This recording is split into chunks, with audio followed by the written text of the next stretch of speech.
Désiré Sikati, je précise que le président du MRC, Maurice Kamto, a déposé un recours au nom de votre formation politique. C'était le 3 juin 2026. Il faut rappeler qu'il conteste le décret donc, du 4 mai 2026 qui prolonge les mandats des conseillers municipaux jusqu'en février 2027. Donc le président du MRC qualifie cette prorogation d'illégale, arguant qu'elle viole la Constitution et le Code général des collectivités territoriales décentralisées. Quel est l'intérêt de cette démarche? Vous savez, Duval, dans un pays, les institutions ne fonctionnent pas sur la base des désirata des dirigeants. Les institutions fonctionnent selon un mécanisme de légalité qui est consacré notamment par la Constitution, et en dessous de la Constitution, on a d'autres règles de droit telles que la loi. Dans un pays, le président de la République, quand il prend un décret pour proroger le mandat des conseillers municipaux, ce décret doit être conforme non seulement à la loi, mais également à la Constitution. Il s'avère que le décret du 4 mai 2026, qui a prorogé le mandat des conseillers municipaux jusqu'au 28 février 2027, est un décret qui viole un principe fondamental du droit qu'on appelle le principe de la non-rétroactivité de la loi. Ce principe commande que lorsque une loi est rentrée en vigueur, elle s'applique sur les situations juridiques qui viennent après son entrée en vigueur. Ce qui revient à dire qu'une loi qui est votée aujourd'hui ne peut pas s'appliquer sur des situations antérieures à son entrée en vigueur.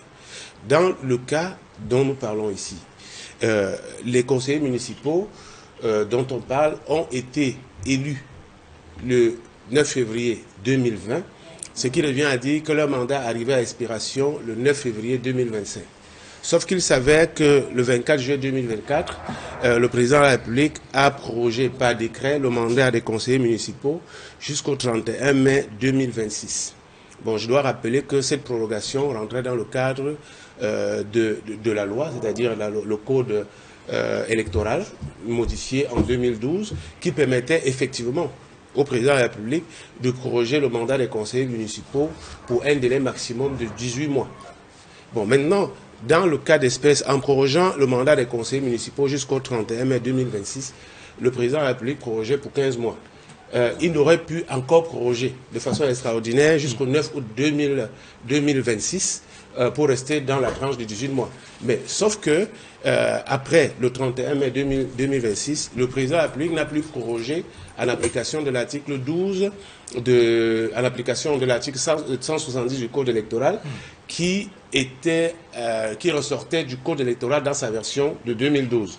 Le président de la République a prorogé par décret du 4 mai 2026 le mandat des conseillers municipaux jusqu'au 28 février 2027 en application, dit-il, de l'article 70 du Code électoral, nouvellement modifié à travers la loi du 11 avril 2026. Or, la loi du 11 avril 2026 qui a modifié le code électoral est une loi qui ne peut pas rétroagir sur un mandat antérieur. Ce qui revient à dire que en utilisant un décret au forceps pour proroger à nouveau le mandat des conseillers municipaux, non seulement le président de la République a violé l'article 170 du code électoral et par ricochet un principe fondamental de la Constitution qui est le principe de la non-rétroactivité. Mais en plus de cela, le président de la République n'a pas tiré les conséquences de la situation de vacance légale des exécutifs municipaux. Donc, le recours qui a été déposé par le MRC auprès du Conseil constitutionnel est fondé sur l'article 46 de la Constitution qui consacre le Conseil constitutionnel comme un organe de régulation des institutions. Ça veut dire que lorsqu'il y a un dysfonctionnement entre les différentes institutions, il est possible pour le Conseil constitutionnel de retoquer l'autorité administrative qui se met au travers de la loi. Donc, voilà un peu le cadre juridique. Alors, qu'est-ce que le MRC demande donc exactement au Conseil constitutionnel? Il le sollicite donc pourquoi, de façon précise?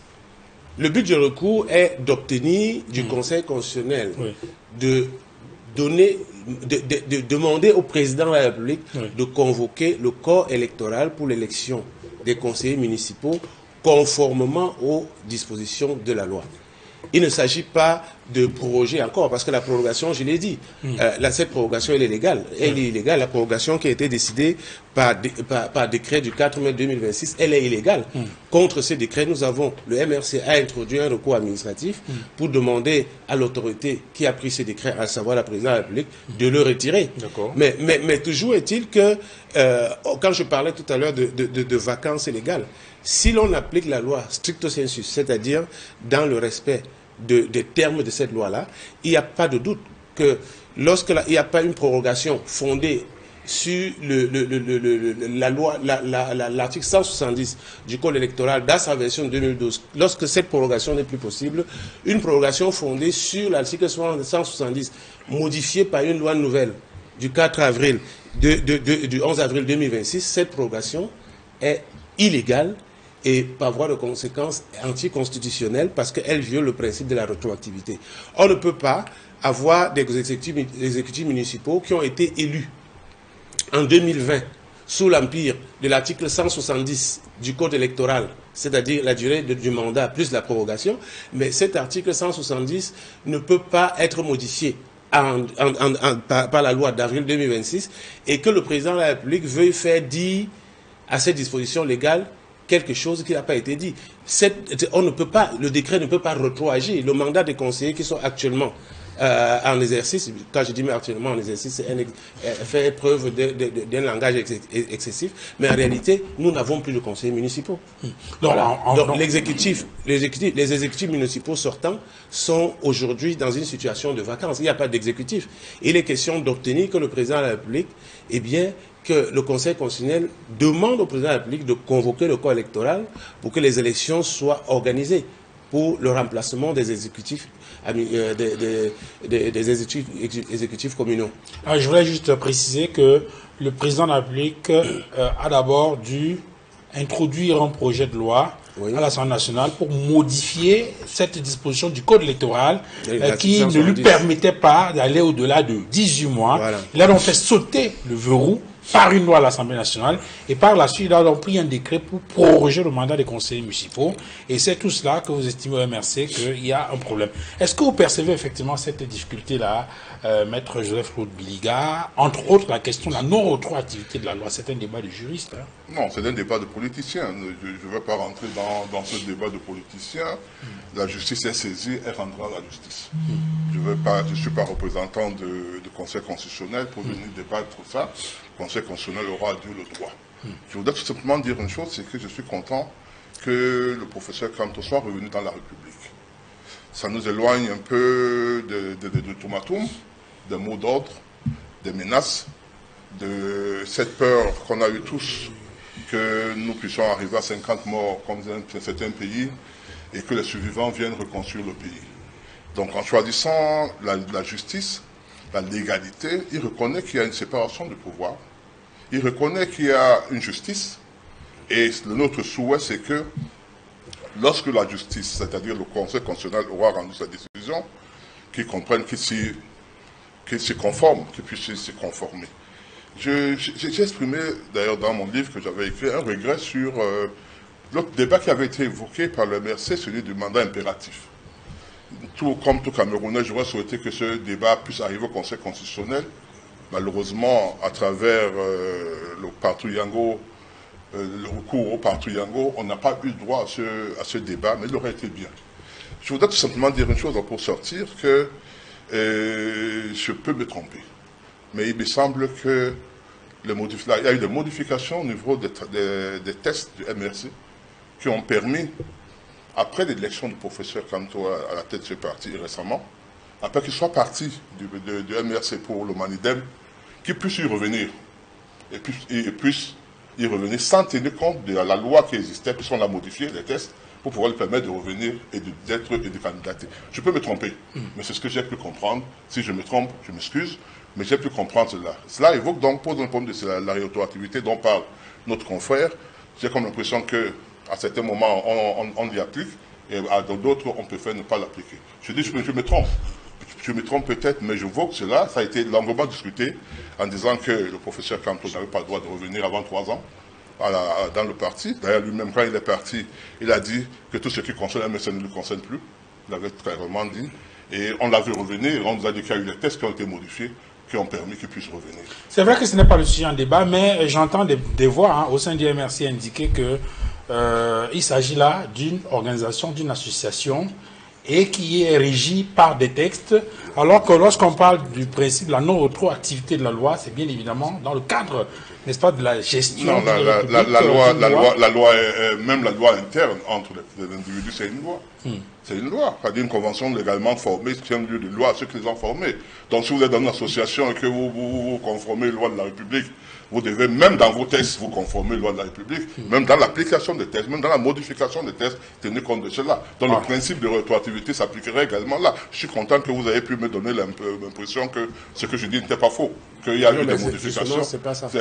Donc je m'adresse... Bon, en tout cas, ce n'est pas le sujet en débat aujourd'hui. On aura certainement l'occasion de revenir là-dessus avec les différentes parties sur la question. Alors, Maurice Nonga, je voudrais recueillir votre avis sur le sujet. Alors, est-ce que lorsque le président Moïse Kamto du MRC saisit le Conseil constitutionnel, est-ce que pour vous c'est une simple posture politique ou une véritable bataille juridique qui peut faire bouger les lignes? Merci Duval. Je pense que s'il faut dissocier le MRC du professeur Maurice Kamto, je pense que c'est la même chose. Je voudrais dire que la requête aux fins de régulation introduite par le MRC le 3 juin 2026 et dont l'audience est prévue dans les règles après 15 jours pour le 17. Et ce recours à régulation déposé par le MRC qui voudrait inviter le Conseil constitutionnel à constater le caractère anticonstitutionnel du décret du 4 mai qui a prorogeant le mandat des conseillers municipaux jusqu'au 28 février 2027. Bon, évidemment, moi je pense que dans le cadre des dispositions réglementaires, le Conseil constitutionnel étant la haute instance qui permet de réguler la vie de l'État et des institutions étatiques, il est normal que quand un groupe de citoyens, un parti politique, se sent un peu lésé par les dispositions qui ont été prises, soit-il par le chef de l'État, qu'on fasse le recours au Conseil constitutionnel pour le faire. Maintenant, on peut questionner l'opportunité de la situation. Pourquoi le faire? Parce que quand nous sommes dans le pays dans lequel nous sommes, et qu'on sait que depuis que le Conseil constitutionnel est mis en place, cette institution qui regroupe en son sein des hommes de droit d'une certaine hauteur, n'a jamais satisfait le peuple camerounais dans le sens des attributions qui sont les siennes, proprement dit, parce que ce n'est pas la première fois qu'au Cameroun, nous sommes en face d'une situation de droit qui doit être retoquée par la haute institution. On ne la sent pas. C'est la raison pour laquelle je pense à mon corps défendant que le professeur Maurice Kamto, sur ce côté-là, il perd son temps. Parce que, évidemment, nous sommes dans un déni global de justice au Cameroun. Évidemment, le Conseil constitutionnel qui va se rassembler le 17 juin ne va pas aller dans le sens du respect des dispositions réglementaires. Bon, vous l'avez dit, il y a quelque chose quand même d'important qu'il faut souligner, c'est qu'avant que le chef de l'État ne prenne le décret du 4 mai pour projeter le mandat des conseillers municipaux, il avait savamment pris la peine de revoir les articles de la Constitution qui lui permettraient de jouer en cela. Mais, comme Désiré l'a dit tout à l'heure, nous sommes quand même dans un sens global où le principe de la non-rétroactivité de la loi est un principe fondamental qu'il faut respecter. Parce qu'en principe, ce que nous demandons au Conseil constitutionnel, nous autres, c'est de connaître des problèmes d'anticonstitutionnalité et de régulation de nos institutions sans aimer ni haïr. C'est-à-dire quand la loi est flexible et on devrait l'interpréter, on devrait l'appliquer sans qu'il y ait de la préférence ou bien de la différenciation. Surtout quand on se met au niveau de haute institution comme le Conseil constitutionnel. Le petit sentiment que j'ai au fond, c'est que je pense que beaucoup de fois, le MRC est un parti qui vit et qui a son bon côté dans ce sens qu'il est vindicatif dans le sens de faire appliquer la loi. Et je pense que le problème n'est pas le problème de MRC. Je pense que le problème est le professeur Maurice Kamto. Parce que quand il s'agit de lui, j'ai comme l'impression que ceux qui hier ne le voyaient pas à ce niveau dans son parti politique, ceux avec qui il était hier, parce qu'il faut le dire. Et c'est ce petit sentiment que j'ai. Je suis allé chercher ça un peu dans la culture ancestrale de Bassa. Chez nous, il y a ce qu'on appelle le djinn chez les Bassa. De quoi? Le djinn, je vais vous expliquer ce que c'est. Le djinn chez les Bassa veut dire que quand vous avez été ensemble, dans un process traditionnel chez nous, que ce soit un traitement de haut niveau, une conspiration ou bien quoi que ce soit, et que vous êtes assis ensemble, on fait un repas, et ce repas-là, chacun y met la main. Et chez nous, là-bas, quand tu as mangé dans le même repas avec quelqu'un, tu es insusceptible de le tuer, parce que s'il est sorti vivant de là, ça veut dire que vous avez déjà des relations que vous permettez. Mais au-delà de ça, il y a une omerta totale qui doit être observée par rapport à ce que vous avez fait ensemble, à ce que vous avez consommé, et aux gens qui étaient autour de cette table. J'ai comme l'impression que ceux qui, aujourd'hui, font un petit groupé sur le professeur Maurice Kamto, sur sa personne, que je respecte beaucoup, comme étant, de par son magistère intellectuel et sa probité morale, je pense que ces gens le considèrent comme un de leurs hier. Et qu'aujourd'hui, ils estiment que, ayant quitté le bateau qui est le leur ensemble, il ne lui permettrait pas d'avoir une autre vie ailleurs. C'est l'impression que j'ai, parce que tout est fait pour que tout ce qu'il engage soit bloqué. Mais il faut reconnaître quand même que c'est bloqué au détriment des avancées démocratiques sérieuses du peuple camerounais. Parce qu'on ne peut pas le faire pour un parti. Nous, par exemple, la population du Cameroun, à beaucoup de fois, nous nous sommes adressés aux instances, que ce soit